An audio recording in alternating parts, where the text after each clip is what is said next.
Saviez-vous qu'une grossesse sur deux est non planifiée? Ça en fait des bébés surprises. Mais dans les faits, qu'est-ce que ça implique? C'est ce qu'on va discuter aujourd'hui dans cette capsule de grossesse en santé.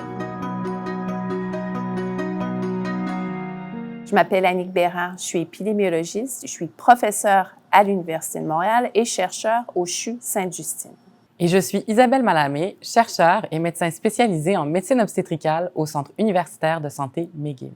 En effet, seulement une femme sur deux va planifier sa grossesse, ce qui veut dire qu'elle va s'informer sur les comportements préventifs à adopter, comme cesser la cigarette, éviter l'alcool et prendre son acide folique avant la conception. Ce qui m'inquiète, c'est la deuxième moitié, celle des femmes qui n'auront pas prévu leur grossesse, parce que lorsqu'elles apprendront qu'elles sont enceintes, la période cruciale pour les effets protecteurs de l'acide folique, soit les 28 premiers jours de grossesse, sera souvent déjà passée. Comment faire alors pour protéger tous ces futurs bébés surprises du manque d'acide folique?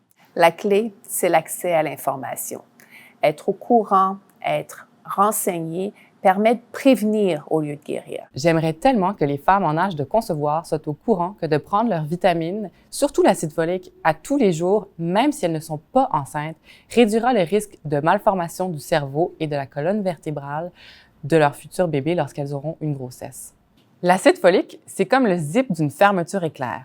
Sans l'acide folique, le système nerveux de la petite graine qui pousse en nous ne pourra pas se refermer correctement, laissant à nu une partie du cerveau et de la colonne vertébrale. Ceci pourrait entraîner des complications comme des fausses couches ou la spina bifida. Dans un monde idéal, chaque femme devrait prendre son acide folique et à tous les jours pour prévenir les malformations congénitales de type spina bifida. Ces malformations, elles ne sont pas anodines et elles sont fréquentes.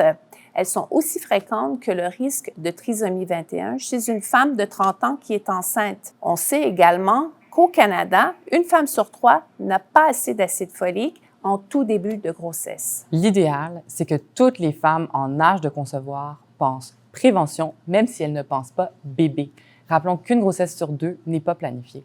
La pilule va être difficile à avaler. Et c'est peu de le dire. Plusieurs de mes futures mamans me mentionnent avoir une alimentation variée, manger sainement, bio, vert, etc. et donc pensent ne pas avoir besoin de suppléments. Par contre, l'alimentation ne sera capable de fournir qu'une petite partie des besoins nécessaires en acide folique pour son effet protecteur. Ce qui veut dire que même si elle mangeait des masses de brocolis et de chou kale, ce serait pas suffisant. En effet, les études ont clairement démontré que le supplément d'acide folique est nécessaire parce que même avec une alimentation saine et variée, les niveaux d'acide folique sont trop bas pour prévenir les malformations. Il en faut un peu, beaucoup, à la folie de la B9. Alors, le but est de consommer à tous les jours de 0,4 à 1 mg d'acide folique. L'alimentation seule ne nous donne que 0,1 mg par jour, donc un seuil nettement insuffisant. Il ne faut jamais oublier que lorsqu'on cuit les aliments, ceci réduit la valeur des vitamines. Donc, pour prévenir, ça prend une visite à l'épicerie, mais aussi une visite à la pharmacie. Au Québec, par exemple, on peut se faire prescrire et même rembourser nos vitamines qui contiennent l'acide folique. Il y a vraiment un consensus parmi les experts. On est tous d'accord. On a évalué les risques, les bénéfices pour la mère, pour l'enfant.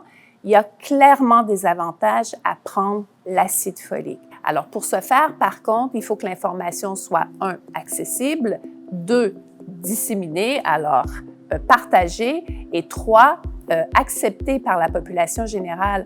Je pense que ce sera là le défi. Moi, je pense qu'on a quand même réussi à en convaincre quelques-unes que c'est important de prendre leurs vitamines avec de l'acide folique, même si elles ne sont pas enceintes. Alors, si vous voulez en savoir plus sur l'acide folique, suivez les capsules Grossesse en santé sur vos réseaux sociaux.